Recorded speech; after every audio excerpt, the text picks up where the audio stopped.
Animation is one of the greatest formats when it comes to film, and why wouldn't it be? You literally have the freedom to create anything you want, with the only limit being your imagination. And maybe some carpal tunnel. You can literally make anything happen however you want and have characters look however you want them to look. And we have a whole backlog of animated characters with unique and intricate designs to them. But it does beg the question, can a good design trick you? We have many characters who look really nice, but underneath the hood is basically a whole lot of nothing. The main culprit to this tends to be bad writing. Sometimes the writers for a character either have them fall into a basic trope or just never put much time into the characterization. An example of this would be the 80s, not to sound like a crotchety old man, but back in the day, cartoon characters almost always had cool designs, from your He-Mans, your Transformers, your Thundercats, but the problem with these shows is that they were mostly about selling toys, so there really wasn't much thought into how the characters would act. That's why when you watch these shows now, they don't really hold up too well because the characters are blander than oatmeal.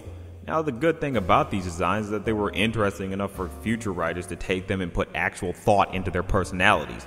Now we have, or had, sadly, recent adaptations that gave these characters depth, like the 2011 Thundercats, the new Transformer iterations, and so on. They actually have personalities that you enjoy and find yourself more engaged by than their original counterparts. Now, you might think that this whole design thing is more from the 80s and we learned from it, right? Well, not exactly. Even in this current day and age, we still have had well-designed characters that ultimately have nothing great about them. A character that comes to mind who had to go through a complete overhaul is Lola Bunny. Let's be real, how she was introduced in Space Jam was terrible, and the only reason people were intrigued by her was because of her design, particularly her figure. Yeah, I said it. You nasty. She has no real personality outside of girl with an attitude. She didn't even have any funny moments or standout lines in that movie. When it comes to the Looney Tunes, they're known for being these highly distinct characters who stand out from many other characters. But Lola literally had nothing stand out about her except her design being more sensual than other Looney Tunes. Thankfully, the design was good enough to keep interest in her, because then we came along a saving grace called Looney Tunes Show that completely fixed her. Now she's more known as the total ditz who could be more than a lot to handle. She actually has genuine funny moments and even a good personality as well. All it took was just some decent writing. Who knew? Well, we all knew that, but still, she managed to become a favorite of many without her being a furry sex symbol. Ugh. With this idea of good designs, dull characters, I believe there are others who understand this type of problem.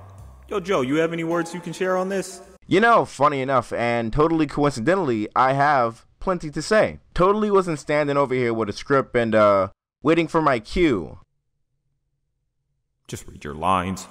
So, designing a character is obviously a very, very, very hard thing to do. It requires a lot of thought, care, time, and drafts. Lots and lots of drafts. If anything, there is a science to designing them, and when subverting expectations, there is a meta. Now, oddly enough, although very simplistic and minuscule to the human eye, a lot of thought is put into a character, and even minute simplistic details can count as thought put into a character, and more than ever. One of my favorite instances of character design in a way tricking you is Peridot from Steven Universe. When Peridot is first introduced, we don't know this, but she has limb enhancers on, as in things put on her appendages to accommodate for her small size. First, when she's introduced and steps on that little dude, he thinks she's ruthless, scary even, a full-on bad B-word. Look at her without the height advantage, she's so adorable as heck. She's small. It's soon revealed that she has some major self-esteem issues due to the people on Homeworld treating her like she's defective. And we learn about her complex with self-esteem issues and her all-around useless feeling attitude masked with that standoffish behavior we come to love so much. Her design when first introduced is literally meant to trick you, and it sure did trick my ass too. You think she's some big baddie general level threat who definitely has it out for the crew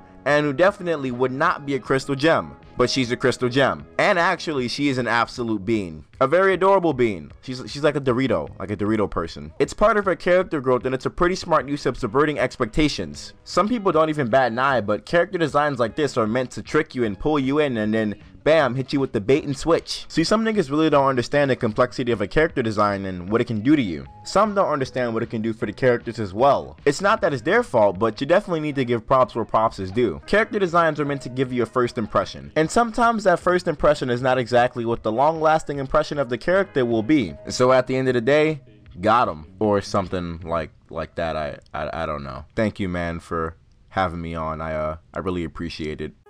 You know, you raised some good points, Joe. Sometimes a good design tricks you in a good way. Peridot was a character we thought we would fear, but now she's just a harmless jelly bean.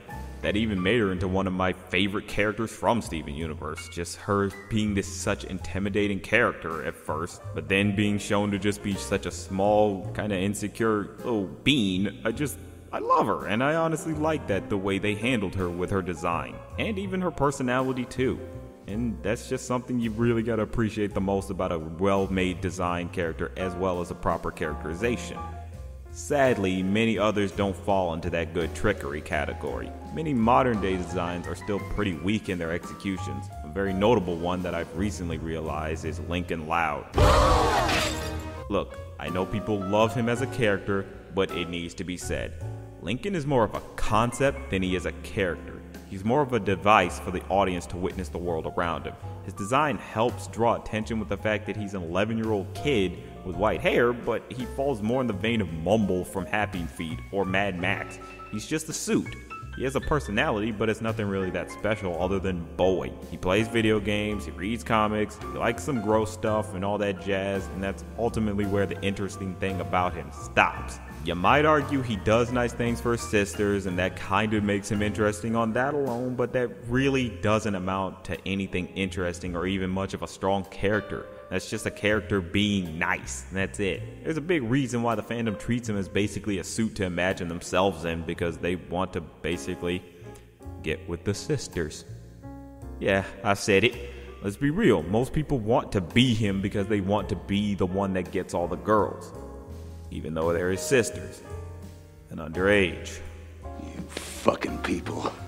Lincoln can never really feel like whatever he does is out of character because he comes across as someone who works more for the sake of the plot and not the other way around.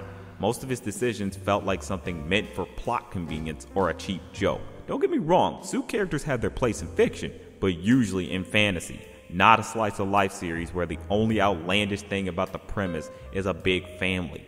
And a kind of ironic thing is a certain character who's getting a spinoff is more interesting than him, and that's Ronnie Ann Santiago. She's been having her own episodes as to show why a spinoff would work, and so far she comes off as a much better protagonist than Lincoln. She has her own unique personality, most of her traits don't fall into a typical girl category, and her choices feel like genuine choices you would make as a character rather something for plot convenience. She's more indicative of what a child protagonist should be. Kinda in the vein of the ultimate child protagonist Lilo from Lilo and Stitch. She seems pretty reminiscent on that front. There's a reason why the series started moving away from Lincoln being the main focus, because they know he's not strong enough to carry it, and that's never good if a main character can't carry their own series. Look, I'm sorry if I went into a ramble. It's just the Casa Grande arc for season 4 has made me have some major epiphanies about the show, and I just need to get it off my chest. Moving right along, dooga-doo. Another case of good design, bad character is Star vs. the Force of Evil. Now, I'm not talking about the main character, of course, or even Marco. The show fell into this trap pretty hard with some of its side characters. I know people like Jackie Lynn Thomas, but let's face it, she's not really that interesting. She looks cool and acts cool, but that's just about the furthest her intrigue really goes. Thankfully, she's just a supporting character, but she's just there to be a jobber for Marco to realize he wants to be with Star. She looks cool, but she really doesn't have much else to her. That's really it. Once she's fulfilled that purpose, it's not like the show really lost anything. I'll just live with it. Or how about another character in Star Vs. that people really thought was going to play a prominent role? That's right, I'm talking about the one and only Toffee. Surprise! This should have been far more fucking interesting. You have a guy who looks sneaky and manipulative and was leading a rebellion against what we thought were the heroes, yet he always comes across as someone who couldn't give less of a shit about anything that he's doing. You never really learn why he led the rebellion or what his big motivation was. He just dies and the show easily forgets about him. It's a shame because he looked like he was gonna be this important piece of the puzzle. He looked like he had a lot of backstory to him, but nope, just another jobber. Thankfully you had Ludo there to pick up the slack, but even then Toffee kinda ruined it with his blandness taking over. Now Ludo ended up being relegated to cameo status, even though he was such a strong character at the very beginning of the series. Toffee is a prime example of what not to do with a stoic character. It's fine if they're a person of few words, but you still need to give them motivation and allow the audience to understand where they're coming from. He starts as a great mysterious character, but the problem is they don't let you in on anything about him. He looked cool, but your interest in him easily runs cold.